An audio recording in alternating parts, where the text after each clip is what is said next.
Hello. Good, and you?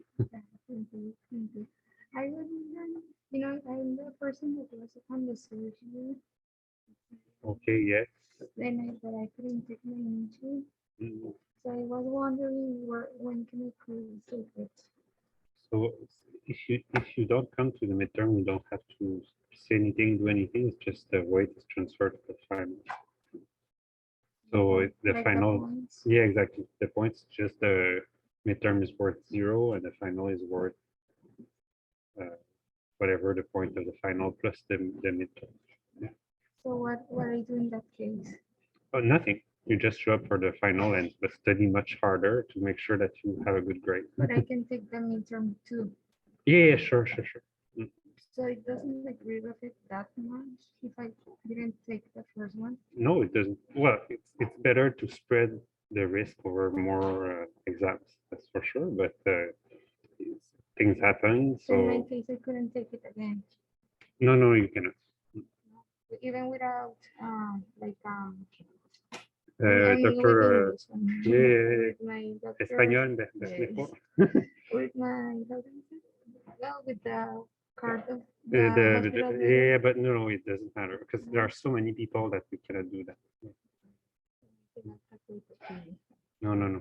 But it's so it's just yeah. Okay, so just prefer to the second. Yeah, so just do second midterm and final as best as you can. Thank No problem.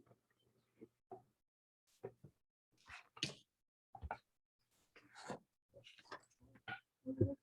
Going to know if it's able, but the lab, you remember the one that you gave me the opportunity to do it again? Yeah. I couldn't do it because that day was when I got to the hospital. Oh Jesus. But now it's kind of very late, No. so all the solutions are out there. So but so the thing is the labs are so small in terms of It's- how many points they It's work. percentage. Mhm. Okay. Thank you. No problem.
Okay, everyone.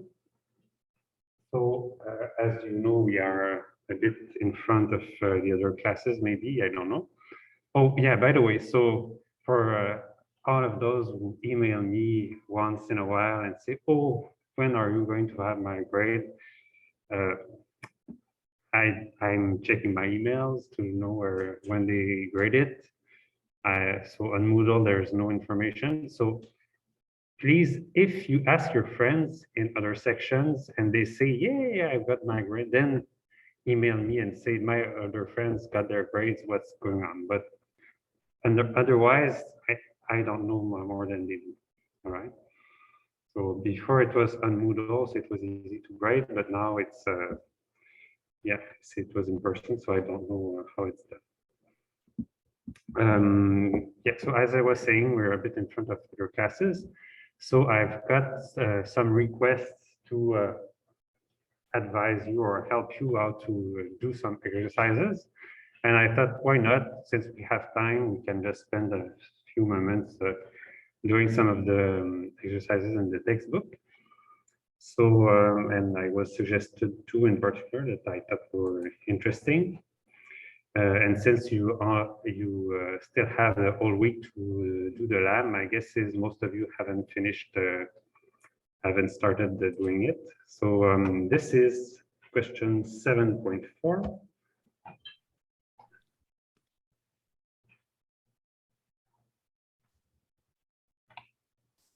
So here it is. If 100 cookies are produced, then average, try to minimize this. Oh, yeah, not bad, not bad. Okay. If 100 cookies are produced, then the average total cost is 70 cents per cookie, and the average variable cost is 10 cents per cookie. If 200 cookies are produced, then the average variable cost is 30 cents per cookie due to the lack of diminishing marginal returns. Oh, gee, I forgot what was the question. The question was, because they don't allow to, yeah, the thing is, what they're asking is, I think the question was, what is the total cost for 200 cookies? It must be close to that.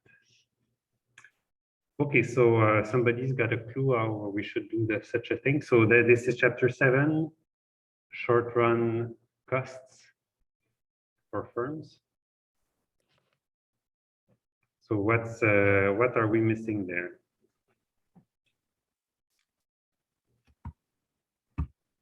I know it's hard in the morning to get up and start thinking about economics, but let's give it a go anyways. No people in the chat. Because if I just give you the answer, then it's no fun. Just do yourself a favor and okay, I'll let you think about it for like a minute or two.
Is the total cost for 200 cookies 40? Yeah.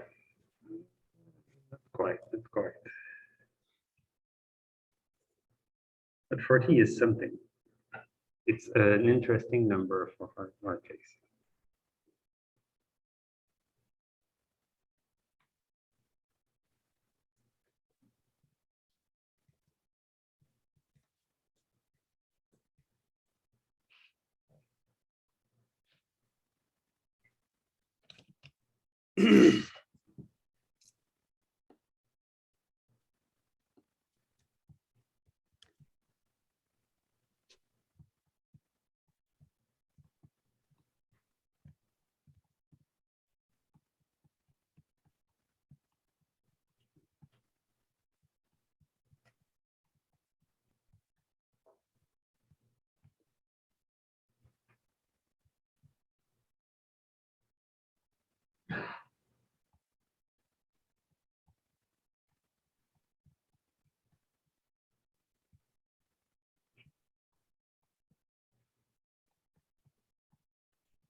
All right, is somebody on the path for victory there?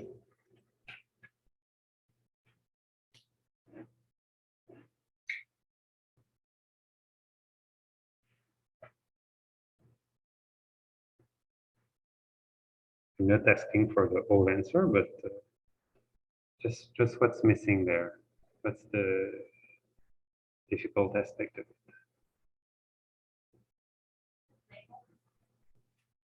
Is it labor?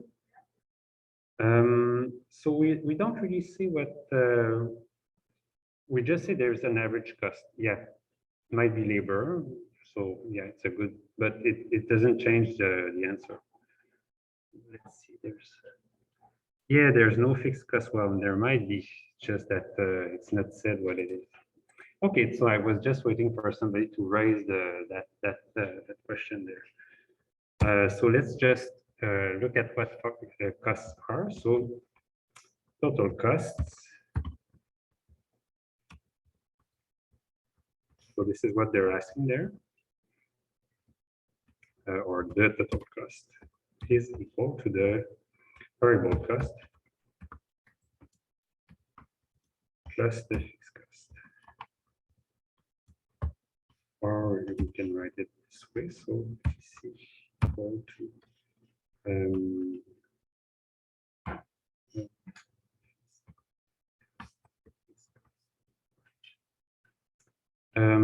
so what do we have? We don't know what the fixed cost is or whether there is one, but here they say that for 200 cookies, which is what we want to know, the average variable cost is 30 cents.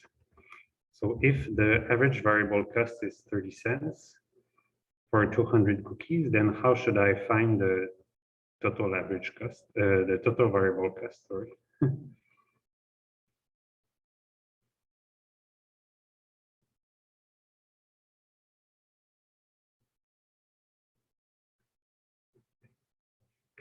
So if they give us the average variable cost, now this might give us some clue as to this, for instance, variable cost. So we can just do the quantity of cookies times the variable cost. Yeah, exactly. So if we divide everything by quantities, then we get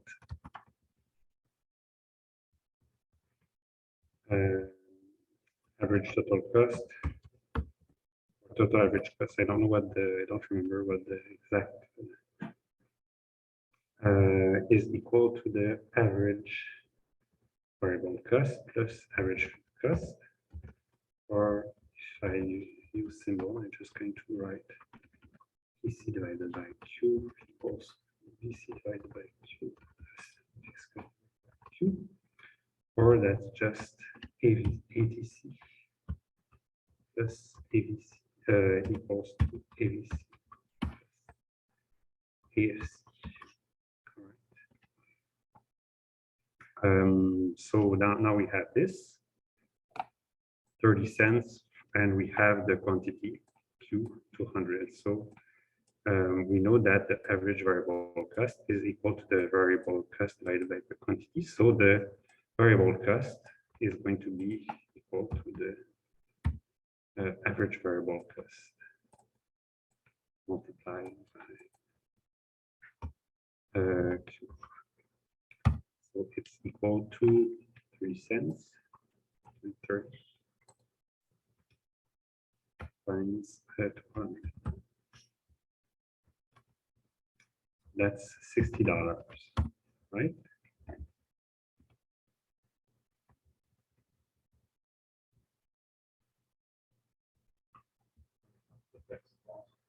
Well, it looks like it's not the same data I had in my computer. Anyways, it's going to work anyways we do it. That's 200 cookies times 30 cents. Yeah, so let's continue with these numbers.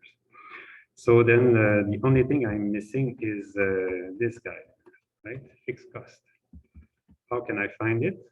You could take the 50 cents as the average total cost and minus that from, so minus the 10 cents from that. That puts us a fixed cost of 40 cents per cookie.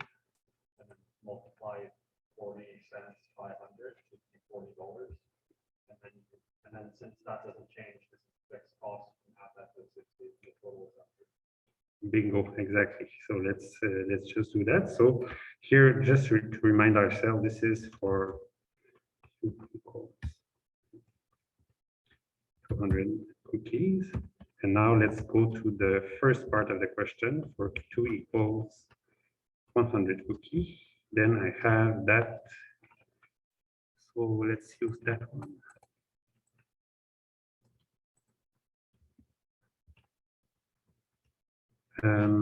So this is that the average total cost is 50 cents. Average variable cost is 10 cents. So then I can just, as you rightly suggested, average fixed cost is going to be equal to 50 minus 10, so 0.40. So the fixed cost is going to be equal average fixed cost multiplied by 2, which will be equal to 0.40 multiplied by 100. So I must not mess this up. So that gives me $40. So I told you that 40 was an interesting number. So, and what do we know about the fixed cost? Well, it's always the same. It doesn't change whether Q is 200 or Q is 100. So, fixed cost.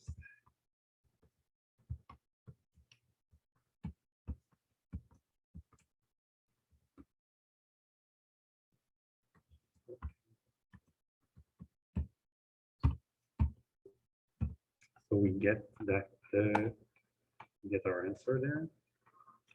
So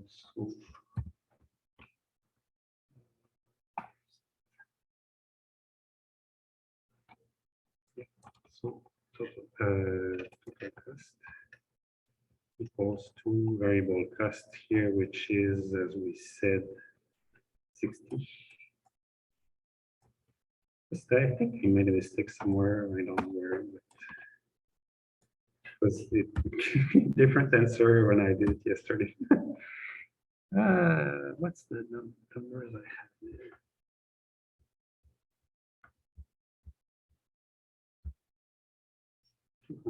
P30.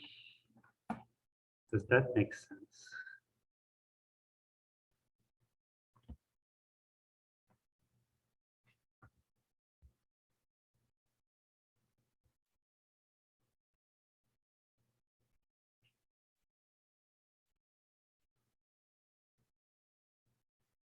Yeah, I thought I had. Well, anyways. So this is how you would do it, but yeah, I think it. So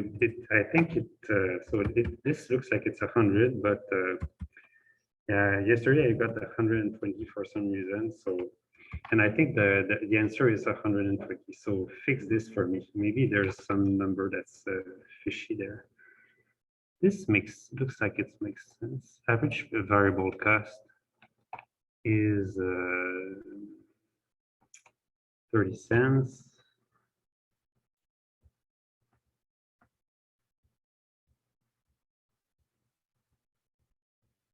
Maybe that's something I messed up. Anyway, so that's the way you do this kind of exercise. Yeah, it's from the textbook, so you can just check the numbers. It should,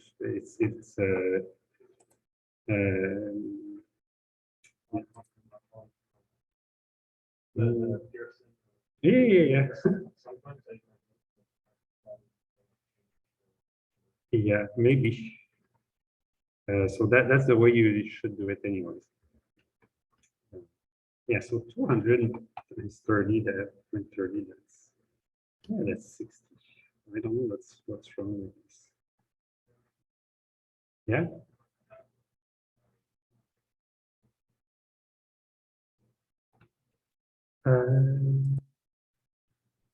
Oh, average fixed cost times Q is no, but that's for to a quantity of 100 here. So yeah, average total cost is 50 cents. Average variable cost is 10 cents, and the number of copies is 100. So 50 cents, 10 cents. So yeah. Oh, it's right. Okay, so it's not 40, it's 60. Yeah. Okay, that there's the mistake. Something else. Because I said 50 minus 10, so it's not 50 minus 10, it's 50 plus 10 equals that image fixed cost.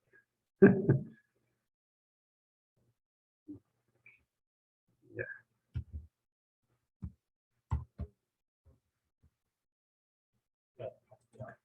No, it's fine. It's minus.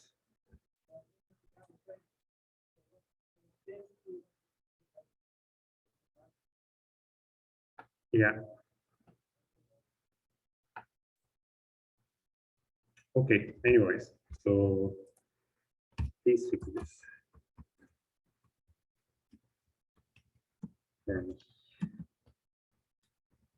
Okay. So that wasn't a great start. Sorry.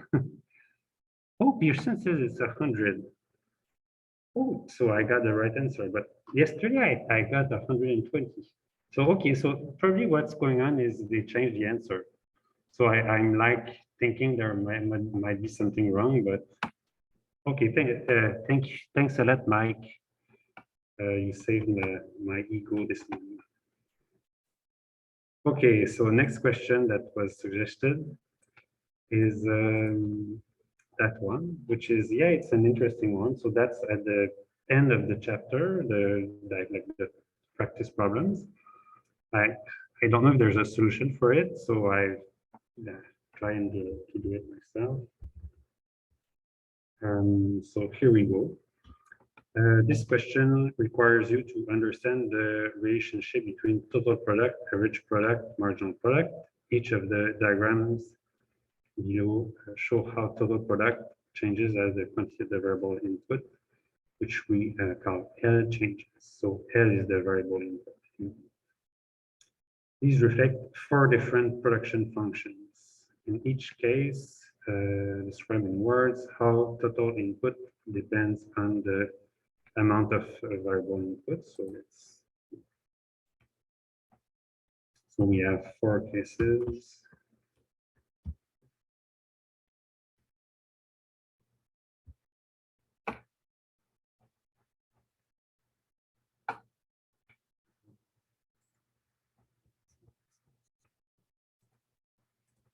Okay. 1, 2, 3, and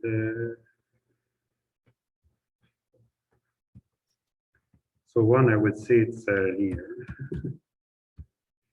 It's yeah, it's always and it looks like there's no fixed cost.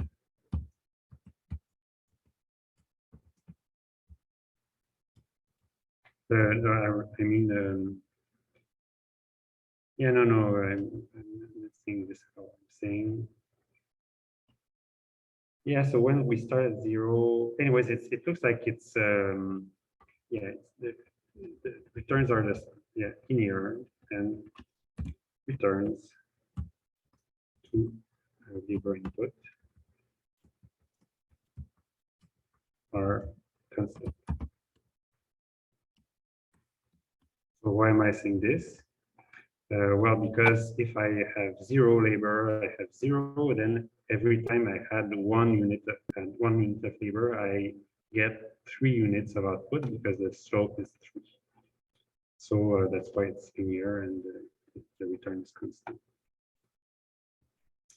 Second case is a bit strange. So second case is linear too, but and the returns are constant as well. Because adding an extra, well, it depends when so if you think in terms of proportion, yeah, in terms of proportion or in terms of actual level of output. So, but strangely, even without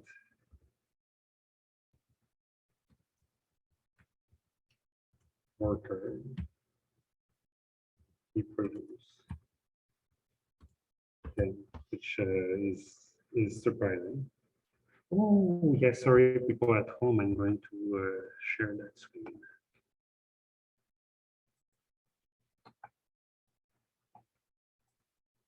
All right. Assuming that variable. Yeah, it's labor. Yeah.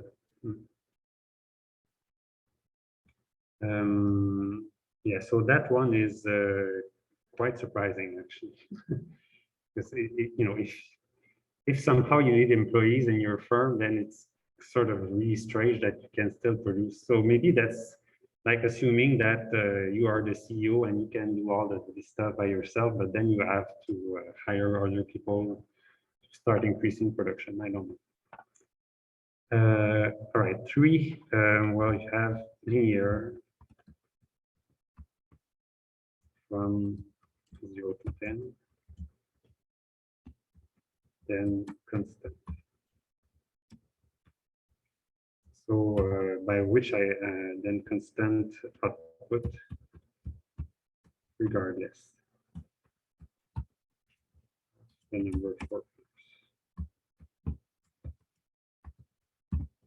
I don't know exactly what they were after when they said describe what it is, but that's how I would put it. So, which is again a bit strange because at some point it really looks like you have like pods for people to work, and once they're filled, then people just wait around and have coffee, but they don't do anything in your firm.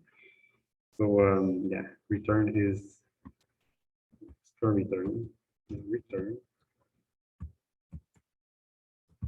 Store worker.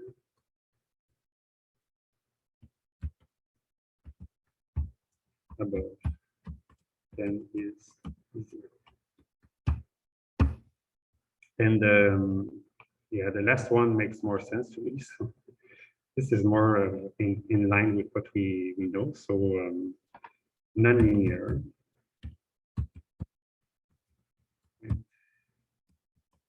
Decreasing returns.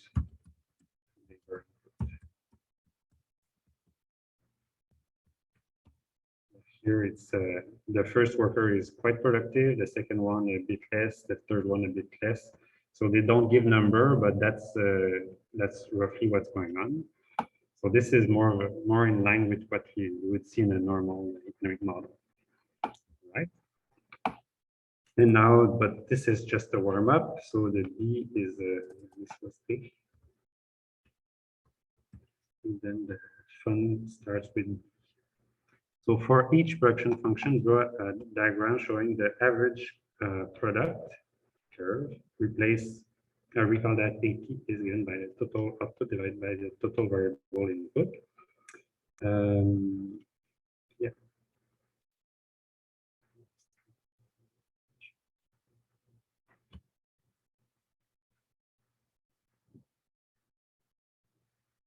Yeah, I don't know what this means. Slow straight lines from. Oh yeah. Oh wow, that's a neat way of looking at it. Anyways, so the how I would do that. So any times you have something that looks confusing, so I have lines there. How should I even start thinking about it? So my best advice to you is make it as small as possible and solve it piecewise, and then it starts making sense. So what I would do is, so imagine I want to draw the average product for that graph there. So I'll just start with asking myself, so what's the average product at 0? Doesn't make sense. You cannot have an average product because you cannot divide by 0. So then you go to unit 1 and compute what's the average product at 1. Well, if the slope is 3, it means that if I have an input of 1L, for instance, then I would have a total product of 3. And the average product would be 3 divided by 1, so 3. And then you go to 2 and you do the same, and then 3 and you do the same, and then you see what goes on. Then it's easy to just join the lines together, join the points together in the line.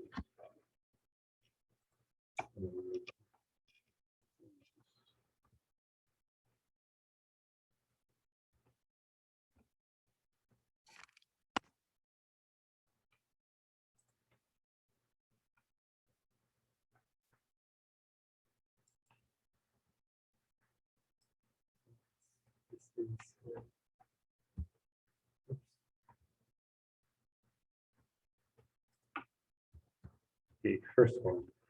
So as we said, so 0, we don't care. And imagine this is 1, so let's put 1 there, 2 there, and 3. And we just said that, so the slope is 3. It means that with an input of L of 1, then I should get a total product of 3, and an average product of 3 divided by 1, 3.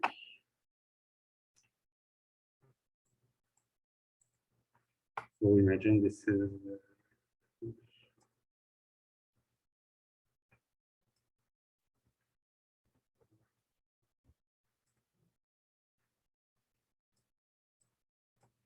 and then at 2, what should I get? Think about it. 6. So 6 divided by 2 is 3. Yes, so I get 2 times more output, but I use twice the amount of labor, so the average product is also. And then if I do that, I'm going to have 9 divided by 3, etc. So the average product is cuts down.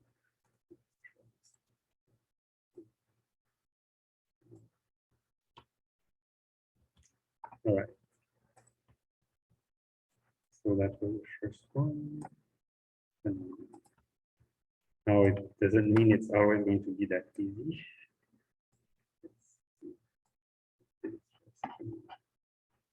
Okay, so as I said, 10, since it's at 0, we can't see a lot.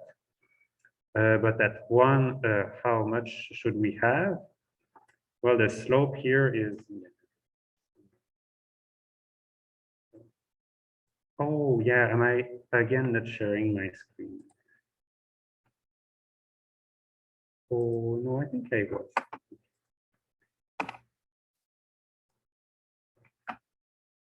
Those annoying people that stay at home in their pajamas while we really do our work here. Okay, so at unit at L equals 1, how much should I have as the total product? 1/2 plus what? So I start at 10 and then I get so 10 and a half. Yeah.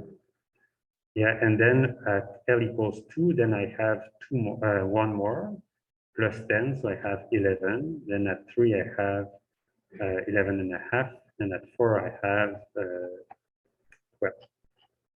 So let's do that. So again, let's have 1, 2, 3. I think it should be fine.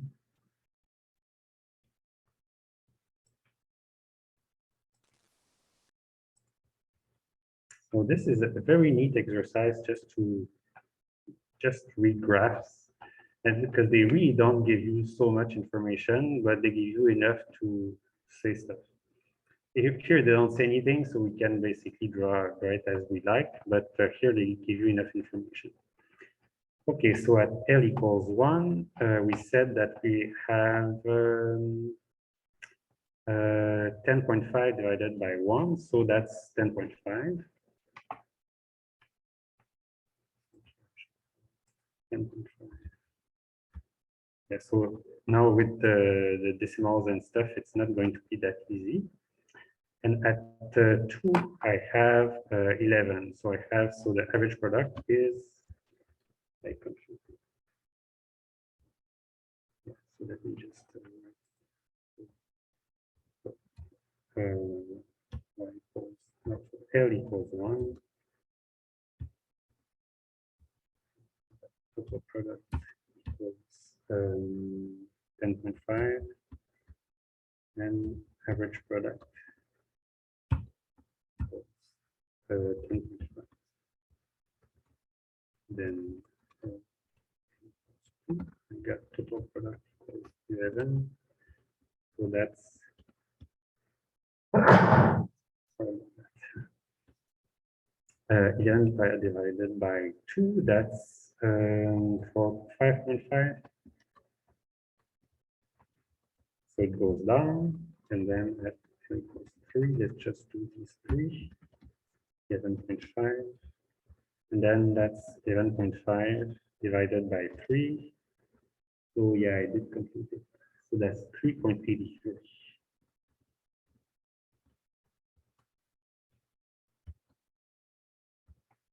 All right, so 10.5, then 5.5 is up almost half, and then 3.83. So this is how it's looking. Of course, we don't have a perfect measurement, but yeah, it looks like this.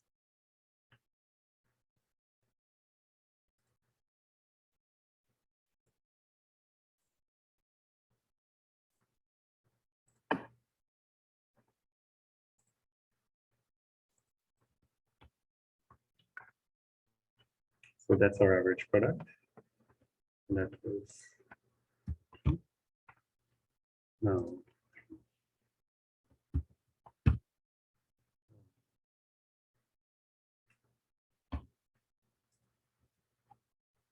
Oh, I'm out of space. Okay, let's take another page.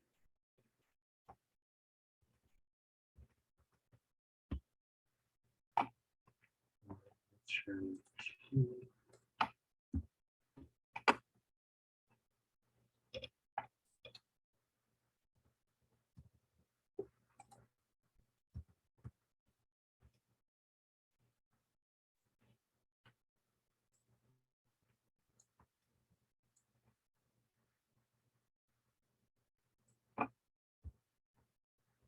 Oh, yeah, it's a bit too big.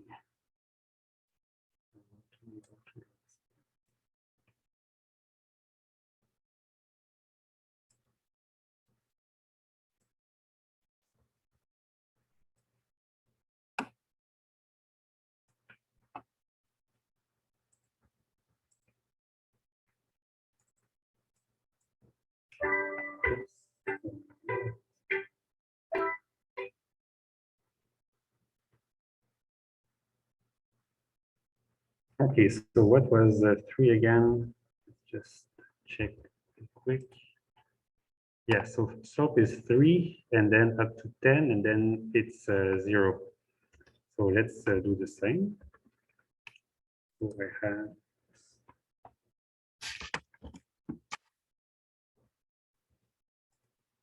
L equals 1. I have 3. Then average product equals 3 divided by 1, 3. It equals 2. Total product is 6. So average product is 3 again, and then that goes up to 10. And then L equals 10, that's the same thing. I'm going to get 30.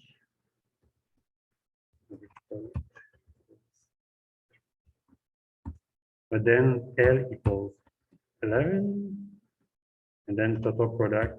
Now, for some reason, I add another worker, it doesn't matter. So it's still 30. So the average product is 30 divided by 11, which I have no idea how I should compute, but of course it should be a bit lower than 3. Oh, I didn't compute it. So yeah. So 30 divided by 11. Then N equals 12. 30, average product 30.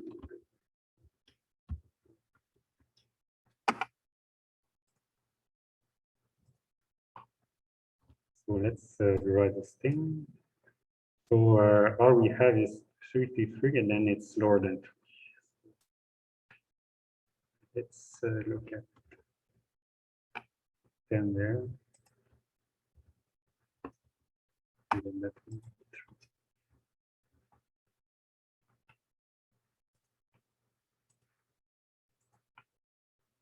So until 10, it's always 3, and then it starts going down the drain because I shouldn't hire more people. It's probably something like this. So it's a very strange curve, but it's so this is, in a sense, it's pure math. It's just remembering how you draw curves, how they should look like, something like this. Okay, so that's the third one. Last one was, yeah, this one there.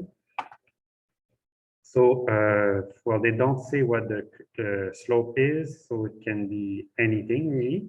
But one thing that we do see is that as L increases, then the additional product becomes less and less and less and less. So it means that probably the average product goes down and down and down and down. So it must be looking like.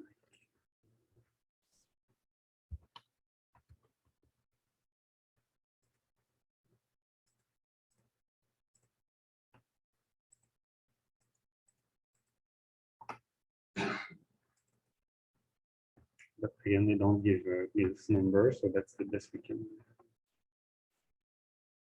All right, so question about how we did. So I think it was a strategic exercise to ask just to wrap our mind around it. So I can say very high level stuff during the class, but just having to solve these things is interesting. And finally, C on the same, yeah, let me share again. Okay, on the same diagram, draw the marginal product curve. So it's the change in total output divided by the change in the variable input. The variable, the value of marginal product is equal to the slope of the tangent line to the total product curve. So this is very useful. So what you have to do is just ask yourself, what's the slope here? So they give you here. So the slope is 3. So what's the average, what's the marginal product? It's 3 all the time. So why? Because here the first worker adds 1 worker and 3 units. So the marginal product is 3 minus 0 divided by 1 minus 0. So that's going to be the same all the time. So let us draw them in red with the hashtag.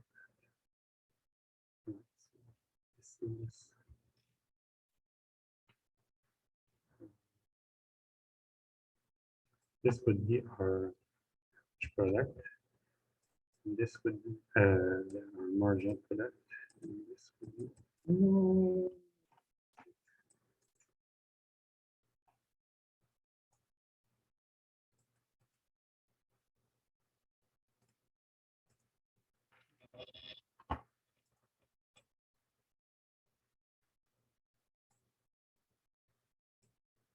okay. This will be our average product, and this would be our marginal product. All right, second one. So that gets interesting. So what is the marginal product? Somebody knows?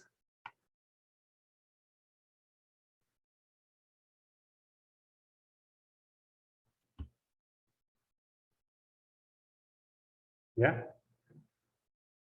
Yeah, exactly. It's the same thing I just said. It's the slope of the curve. So here the slope is 1/2, so it means the average product is 1/2. So it's down there.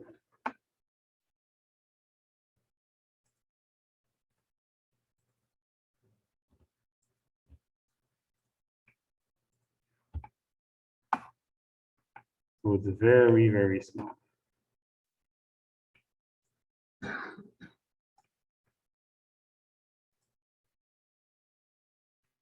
So this is 3, so this is 1.5. Yeah, it's about here. It's very good. And you it's always good to show that you know what the number here is. All right, so that's the second one, and it's constant because the slope is constant. Third one, what's the average product, the marginal product between 0 and 10? Well, I just told you it's the slope, so it's 3. And then what's the marginal product for L higher than 10? 0, exactly. So this is how I described it. So the returns for extra worker above 10 is 0. It means the returns this means the marginal product of an extra worker is 0. So, oh yeah, it's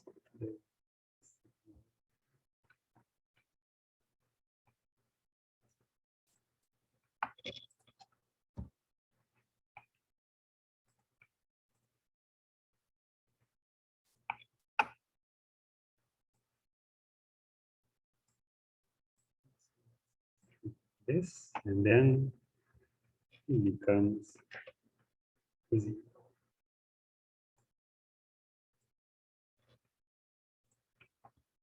And then finally that one. So that one, well, again, they don't tell us something, but what we know is that the average product is always decreasing.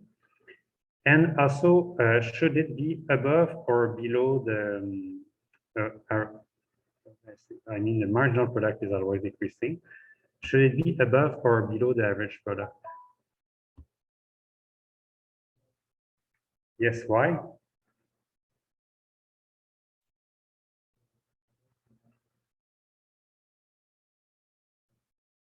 No, but you have the right intuition.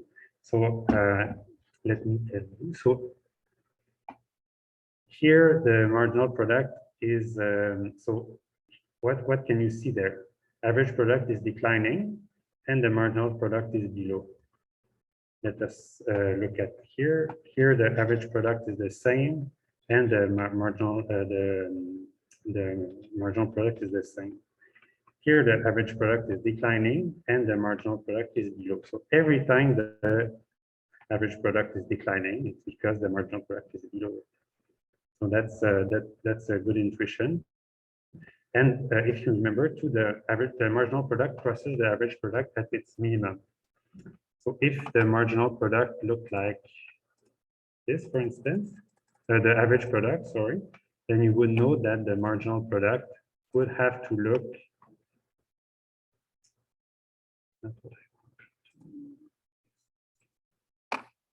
You know that the marginal product would have to be looking like this here. And since it's just starting to increase there, then it's because it's just being thrust by the marginal product here. So here we haven't seen the minimum of the average product, so we know that the marginal product is probably.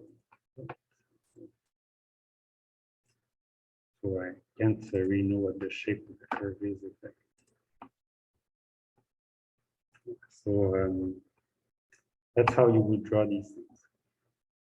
So it's I think it's a very good exercise to just learn to make links with between all of these things and have graphical representations.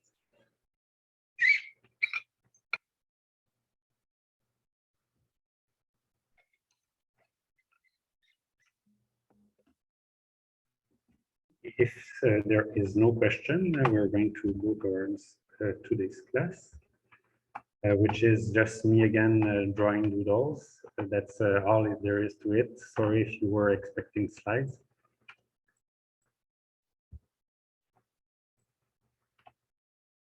Because that's we're seeing the appendix.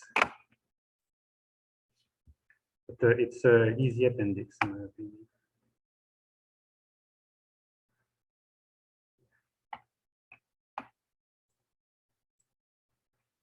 Okay.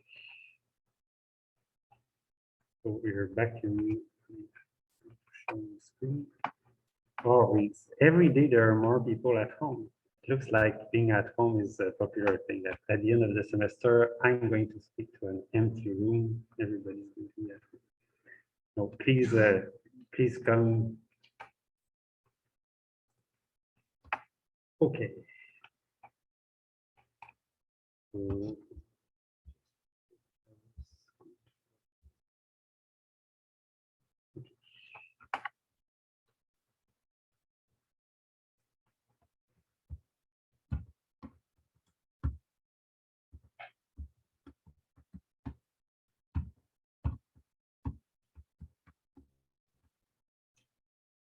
no.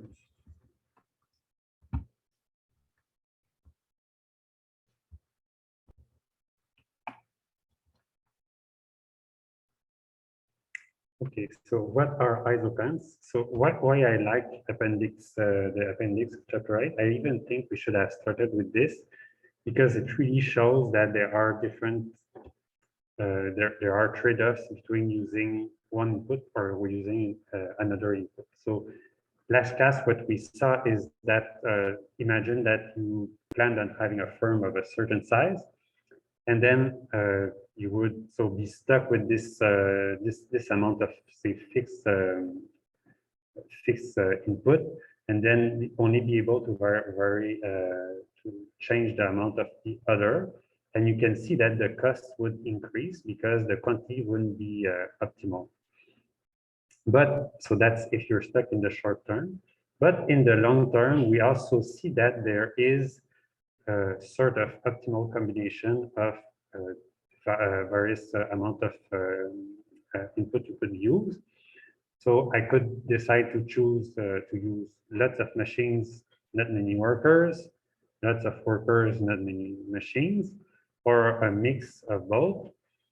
But the intuition is, would it work well if I used only workers and no machines? So imagine if I'm in McDonald's, would it work if I just had workers and absolutely no machine?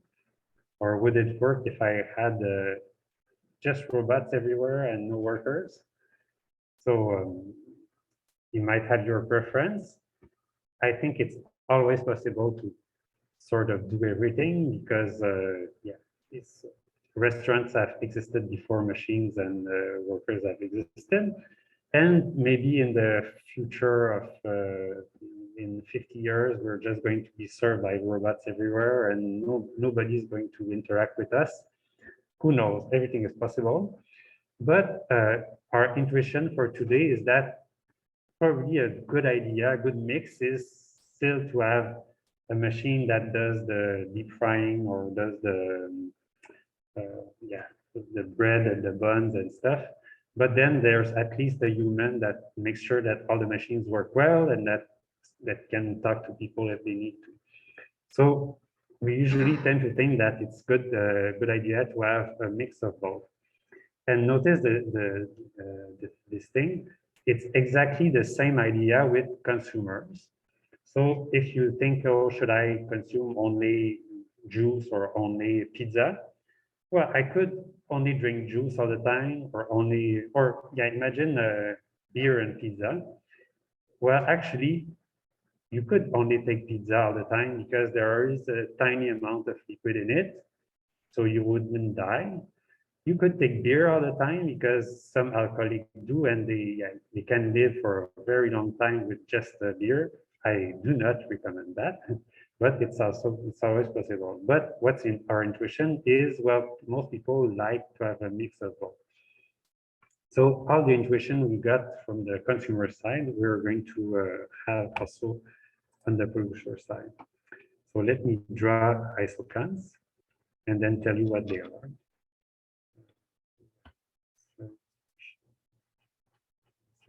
Yeah, we have enough space.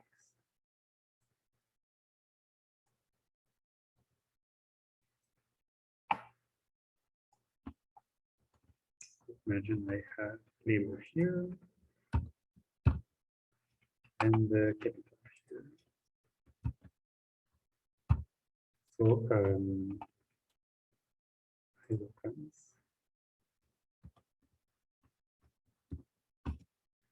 are all combinations of input, which produce allow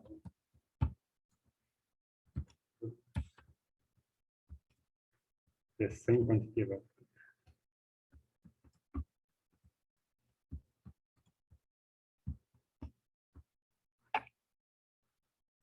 I know I'm sharing my screen, that's my goal.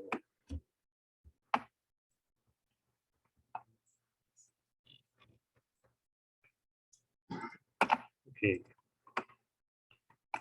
So let me draw one. And as I said, we tend to assume that we prefer to have mix of capital and labor, not too much just labor or not too much just capital. So if I'm planning my restaurant long term, I think I'm going to have a mix of both. So how would my isocant look like? It would look something like this.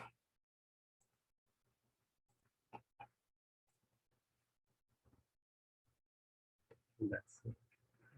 And then that would be say Q equals 10. Okay, so properties of isocants, what can we say about them? So one, isocants are negatively sloped.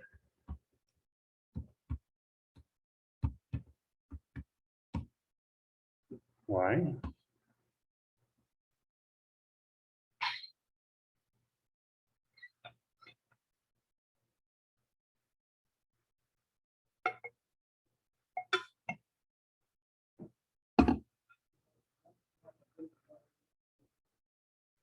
Yeah, or rather, if I increase the amount of labor without changing capital, then I'm able to produce more. So the only way to be able to produce as much is to have less of the other. So if one input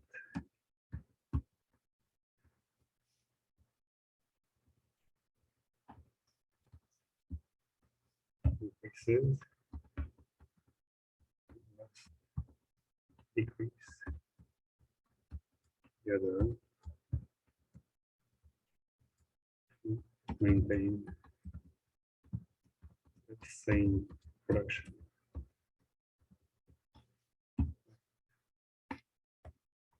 Isocants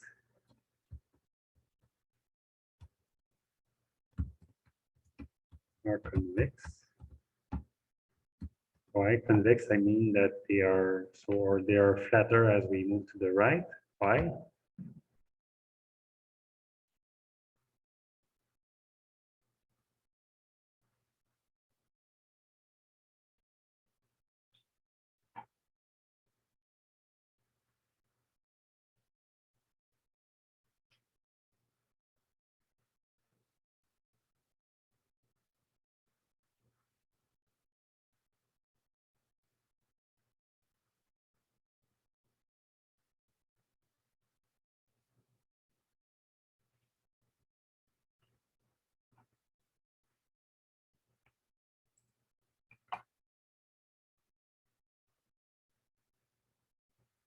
Am I sharing this?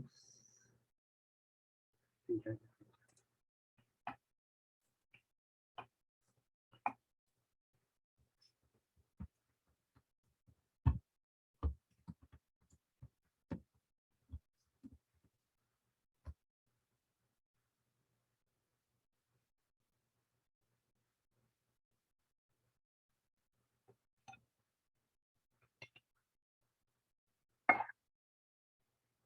No idea.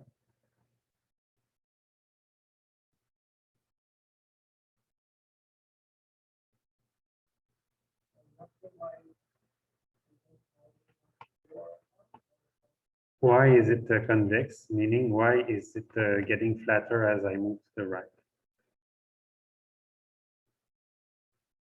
Note that it's exactly like an indifference curve.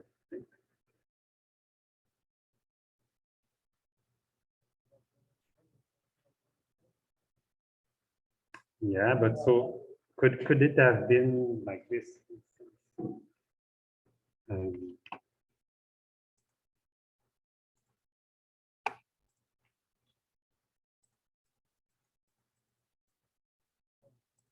right, this is concave, and that's convex. So maybe this could have been the case. It's negatively sloped as well. But there is a reason why we generally draw them this way.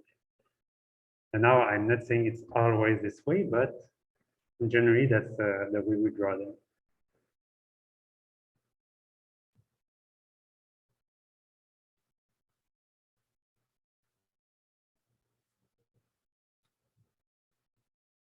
Oh, awesome. Exact. Yes. Because of diminishing marginal return.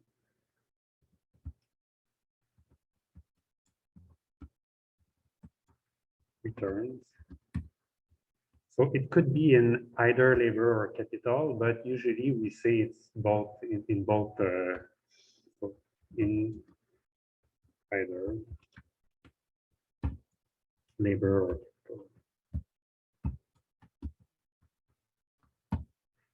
capital. So how do I see this? Well, here, what's the so if I okay, imagine I'm here, I have very few workers.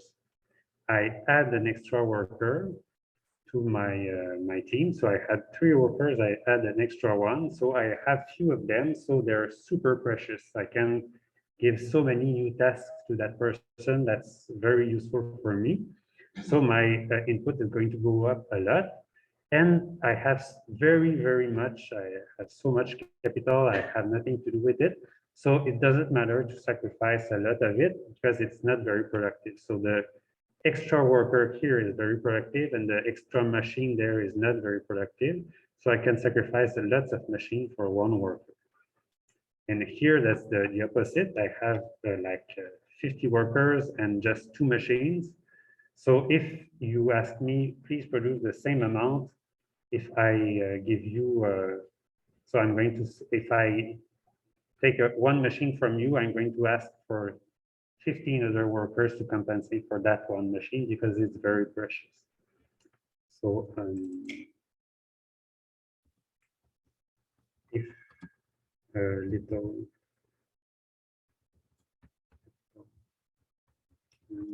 many workers, extra machine,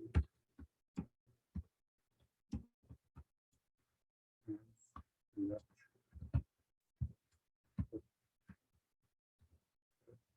extra worker.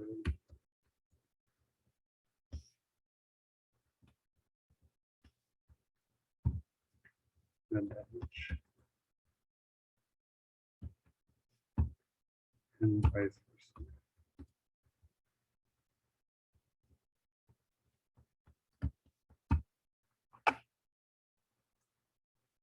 So yeah, people at home are useful. All right, so other properties. So something different from. So this looks for now it looks a lot like indifference curve, but one thing that's different from indifference curves.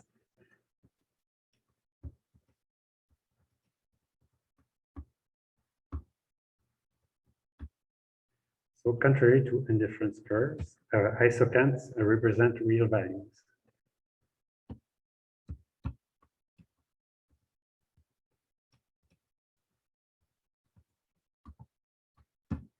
So here it really represents something specific. It's a production of 10. So it's when we say utility, who knows what utility is?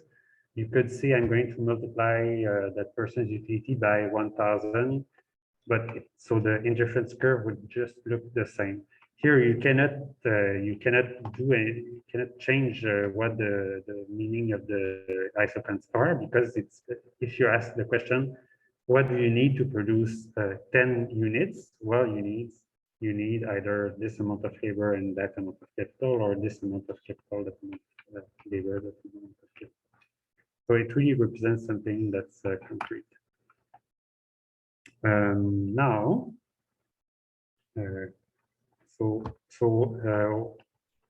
what would that be there?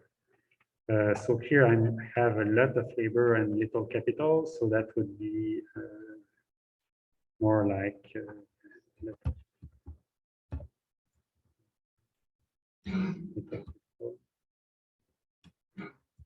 so you could say it's like China. It's very capital labor intensive, and here that would be like a country that has lots of robots or capital, so lots of capital, little labor.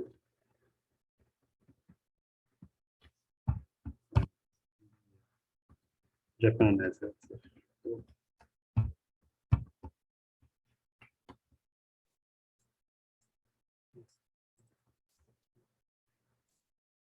Just to have a mental image of what's going on there. So it means that both could produce the same thing. It's just that they would have different input. And there's a lot of interesting questions about trade between countries that comes from the fact that they are endowed differently between them in terms of capital or labor. And what you would know is that a country like Japan should focus in the goods that are intensive in capital, and China should focus in goods that are intensive in labor, like assembly, like products that you can ship overseas. Okay, so question, what is the slow? It's okay. So I just going to let you think about it for like 15 seconds, but it's not an easy thing to to know right away.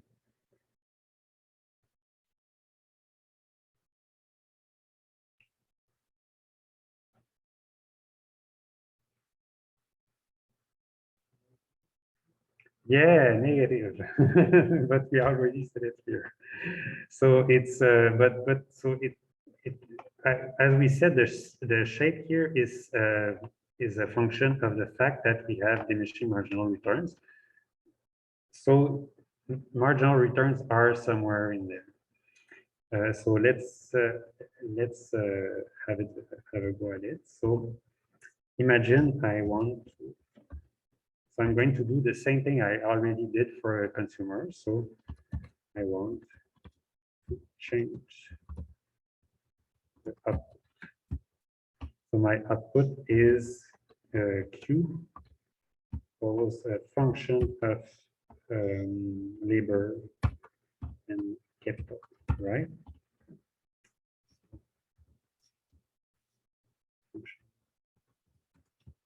Labor. So what can I do if I want to change my output? Well, I can either change one of the input or the other input. So that's if I have a firm, I want to change my production, then I hire somebody else, or I take another machine, or I fire somebody and I use one less machine. So mathematically, how does that look like? So I would write this. Oh,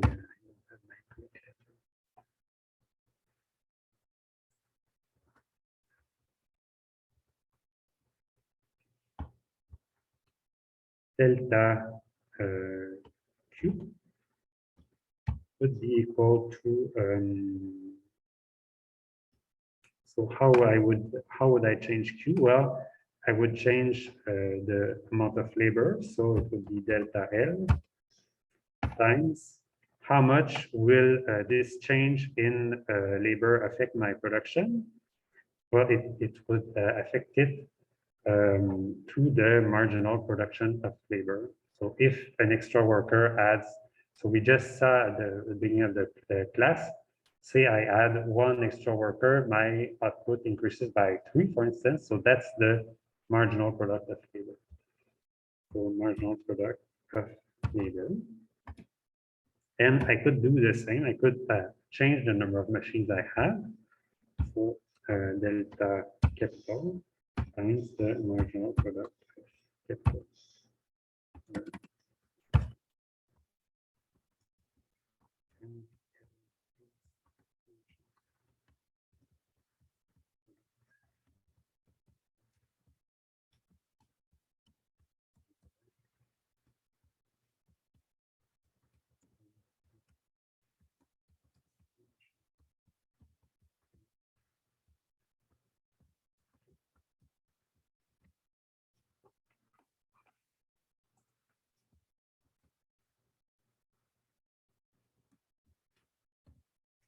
And then the trick is to remember, since we are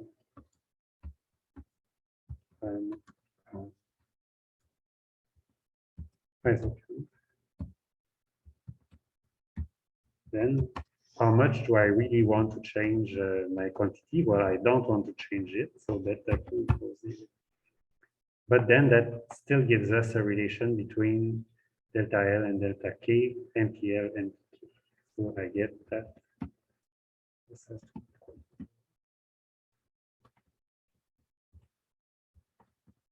be this, and then what I'm going to describe is the slope of this, which is delta K divided by delta L. This will be equal to minus this one over here.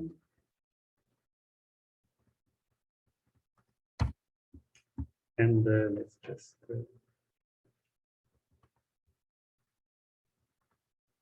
delta K divided by delta L will be equal to minus marginal product of labor divided by the marginal product of capital. All right. So this is going to be the slope. So how much do I have to change the amount of capital as a reaction, in reaction to a change in the amount of labor, such that I stay on the same curve. So it's minus the marginal product of labor divided by the marginal product of capital. And you can see that here, if I have a lot of labor, what I generally see is that the marginal product of labor is low. So MPL is small and MPK is big because I have few capital. So the one extra unit of capital would give me a lot of more production. So it means that MPL divided by MPK will be small. So the slope is flat. So it makes sense that this is why I have a flat slope there. And that the same reason why I would have a steep slope here. So just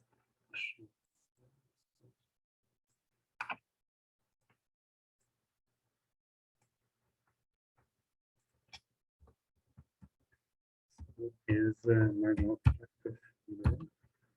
All right.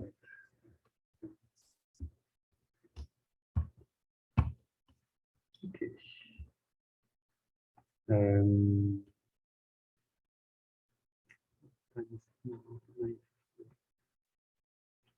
Yeah, let me just take a few moments to talk to you about, and so we're going to start with this next time, but just to finish it.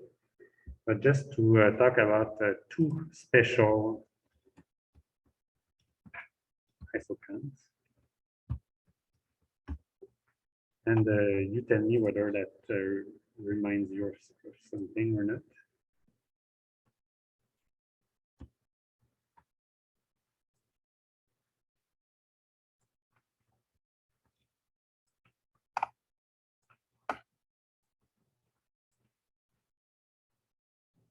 Or whether that rings a bell.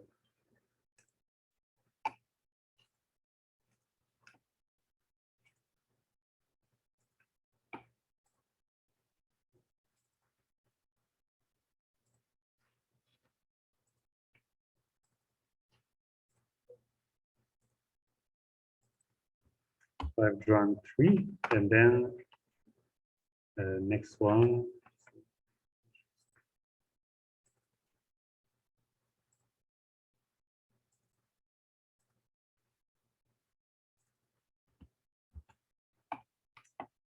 So which one is perfect complement? Left or right?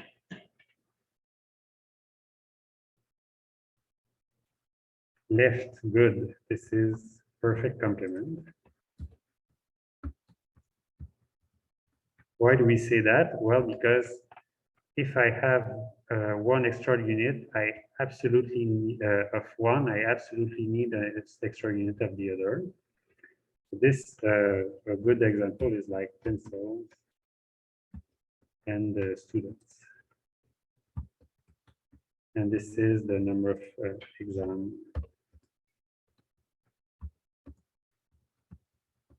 So I need one pencil with one student if I have one extra exam item. And this is perfect. Substitute. And what this would be, well, something that I can always substitute one for the other. Here I can never use two pencils and two students. Here I can always perfectly substitute one for the other. So you could say something like unproductive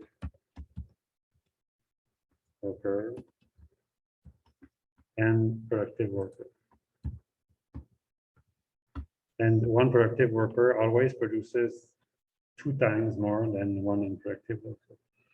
In that case, then you could just have productive workers or just have unproductive workers or any mix of them, and you can always trade the 2 of them together. Okay, so that would be it for now. We're going to see briefly how you would minimize these costs later, and yeah, continue there. So thank you.